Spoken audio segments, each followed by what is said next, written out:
தாளபத்திரம்னா வெறும் அந்த பனை ஓலைக்கு தாளம்னு பேரு. தாளபத்திரம்னா பனை ஓலை இலைக்கு பேரு. அதை ஒரு சொப்பு மாதிரி பண்ணி ஒரு கயிறுல கட்டி அப்படியே கழுத்துல கட்டி விட்டுருவான். இது கல்யாணம் ஆன குழந்தைன்னு. வேற பெரியவா வரான்னு வச்சுக்கோங்க. கிராமங்கள்ல எல்லாம் ஆத்து வாசல்ல கிராமங்கள்ல எல்லாம் அப்பெல்லாம் திண்ணை போட்டு வச்சிருப்பா. இப்பெல்லாம் எங்க திண்ணை? அப்பெல்லாம் தேசாந்தரத்துல இருக்கக்கூடியவா நம்ம ஆத்து வழியா போயிட்டே இருப்பா. அதிதி சங்காரம் நன்னா நடந்த காலம். அப்ப யாராவது வழிபோக்கர்கள் வந்தா ஆத்து திண்ணையில உட்காருவா. அப்படியே உட்கார்ந்து தீர்த்தம் சாப்பிட்டுட்டு அப்படி இருக்க அந்த குழந்தைகளை பாப்பா. காலில் மெட்டி இல்லைன்னு வச்சுக்கோங்க, சீக்கிரமா இந்த குழந்தை கல்யாணம் ஆகணும்னு ஆசீர்வாதம் பண்ணுவோம். காலில் மெட்டி இருக்கு, இந்த தாளபத்திரம்லாம் இருந்ததுன்னா சரி இந்த குழந்தைக்கு சீக்கிரமா ஆத்துக்காரோட சேர்ந்து சீமந்தம் வரணும் ஆசீர்வாதம் பண்ணுவோம். இது பார்த்த உடனே தெரியாது. கல்யாணம் ஆன புருஷாலா இருந்தா கச்சை கட்டிட்டு இருப்பான். கல்யாணம் ஆகலன்னா சாதாரணமா ஒட்டிட்டு இருப்பான். இப்படி அவ என்ன ஸ்திதியில இருக்காங்கிறத சம்ஸ்காரம் மூலமா நமக்கு காமிச்சிருக்காங்க இந்த அடையாளங்கள். அது போல ஒரு காலத்துல இவ ஆத்துக்கு அழைச்சி அவருக்கு சீமந்தம் வந்துருன்னு வச்சுக்கோங்க. அப்போ பும்சவனம்னு ஒரு வைதிக காரியம், சீமந்தம்னு ஒரு ரெண்டு வைதிகமான காரியங்கள் இருக்கு. அந்த பும்சவனத்தை கிரமமா எப்ப பண்ணணும்னா 60 நாள்ல இருந்து 90 நாளுக்குள்ள பண்ணிடணும். தெரிஞ்சதுல இருந்து தெரிஞ்சிருக்குன்னா 60வது நாள் 2வது மாசத்துல ஆரம்பிச்சு 3ஆம் மாசத்துக்குள்ள முடிச்சிடணும். அதுக்கு பும்சவனம்னு பேரு. இது விசேஷமா இந்த ஆலமுட்டை அரைச்சு அதுல பாலை கலந்து அது மூக்கு வழியாதான் சுவாசிக்கணும். அது வலது மூக்கு வழியா மந்திரம் சொல்லி பொழிவா. அது கர்ப்பத்தில் இருக்கக்கூடிய குழந்தைக்கு விசேஷம். அது பும்சவனம்னு பேர். அதுக்கு அடுத்தது சீமந்தம்னு பேர். அதுதான் ரொம்ப முக்கியம். சீமந்தம் தான் ரொம்ப முக்கியம். அதனால சீமந்தத்தோட பும்சவனத்தை சேர்த்து பண்றோம். பும்சவனம் தனியா பண்ணாம. ஏன்னா சீமந்தம் அவ்வளவு விசேஷமான விஷயம்.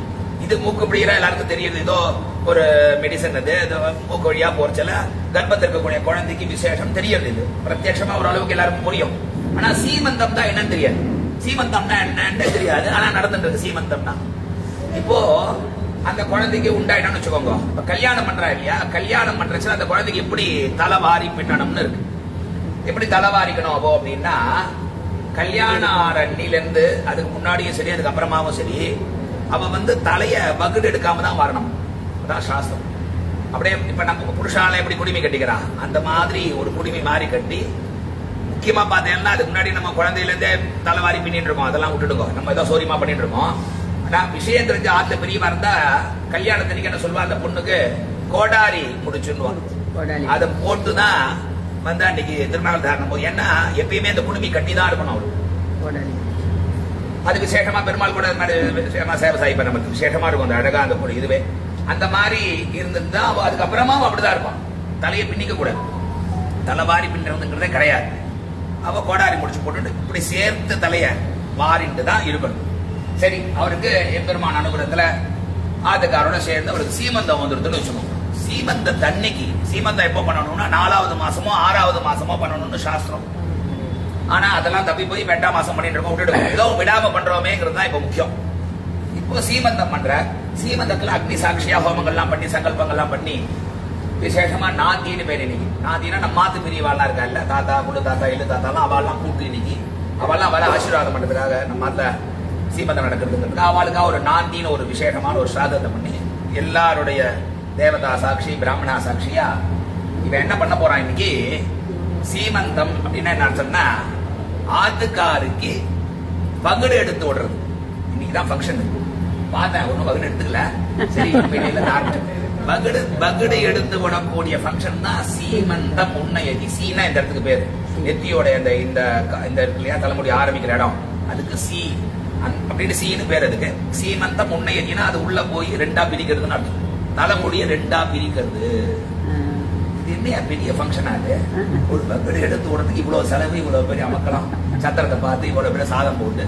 என்ன சீமந்தத்துல அப்படி என்ன விசேஷம்? பகுடு எடுத்ததுனால என்ன விசேஷம்னா 4வது மாசமோ 6வது மாசமோ சீமந்தம் பண்ணிடணும். அப்படி சீமந்தம் பண்ணியாச்சுன்னா என்ன ஆகும்னா, அவளுடைய தலையில இருக்கிற முடிய 2ஆ பிரிச்சு நடுவுல ஜம்புன்னு தலை தெரியற மாதிரி வகுடு எடுத்து விட்டுருவாரு.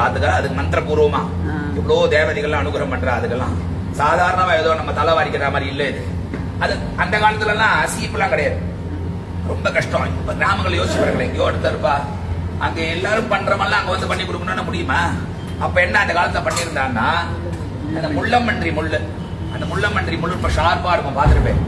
அதுல லட்சணங்கள்லாம் இருக்கு. அந்த மாதிரி லட்சணமான முள்ளமன்றி முள்ளு இப்ப ஷார்ப்பா இருக்கும். எங்கடாது அதை எடுத்து 2 பக்கமும் அழகா கோதி வாரலாம். ரொம்ப நல்லா இருக்கும். அது பண்ண ஈஸியா இருக்கும். அவ்வளவு ஷார்ப். அது அதை வச்சுதான் இவர் தலையை 2ஆ பிரிச்சு முள்ளமன்றி முள்ளால சீமந்தம் பண்ணுவார். அதுக்கு மந்திரங்கள்லாம் இருக்கு. இப்படி பண்ணி விட்டுட்டா என்ன விஷயம் கிடைக்கிறதுன்னா, அவளுக்கு தலை நன்னா தெரியும். இப்போ இது வரைக்கும் பக்கெட் எடுக்காம வாரி இருக்கா. இப்போ உச்ச தலை நன்னா தெரியும், பளிச்சுன்னு திரப்பட தெரியும். இப்போ இவ மாமியார் எங்கேயாவது அப்படி கோவிலுக்கு அந்த பக்கம் கூட்டிட்டு போனான்னா சூரிய ரஷ்மி நேரம் உச்ச தலையில போடும்.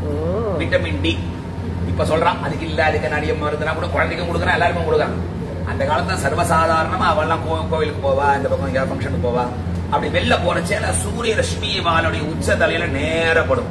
அப்படி சூக்ஷ்ம நாடி வழியா அந்த உச்ச தலையில படக்கூடிய அந்த சூரிய ரஷ்மியானது கர்ப்பத்தில் இருக்கக்கூடிய குழந்தைக்கு ஏதோ க்ஷேமத்தை கொடுக்குது.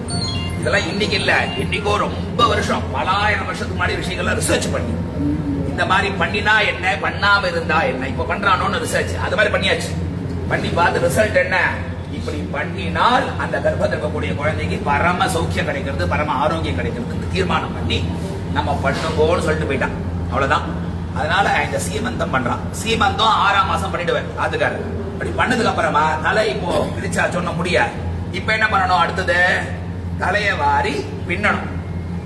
தலைவாரி பின்றதுன்னு ஒரு ஃபங்க்ஷன். அது 7ஆம் மாசம் பண்ணுவா, இல்லைன்னா 4ஆம் மாசம் சீமந்தம் பண்ணா 5ஆம் மாசம் தலைவாரி பின்னுவா. யார் தலைவாரி பின்றதுன்னா மாமியார் தான் முதல்ல தலைவாரி பின்றதுன்னு ஒரு ஃபங்க்ஷன். ஏன் இது தலைவாரியை பின்னது இல்லையா, நம்ம எப்பயும் குழந்தையில இருந்தே பண்ணிட்டு இருக்கோங்கிறது அடுத்தது. கிரமமா எப்படின்னா சீமந்தம் ஆனாதான் தலைவாரி பின்ன முடியும். தலைவாரி பின்னியாச்சுன்னாலே அவன் கர்ப்பம் தெரிஞ்சுட்டான்னு.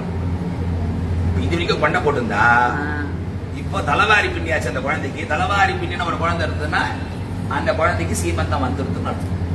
தலைவாரி பின்னியாச்சு.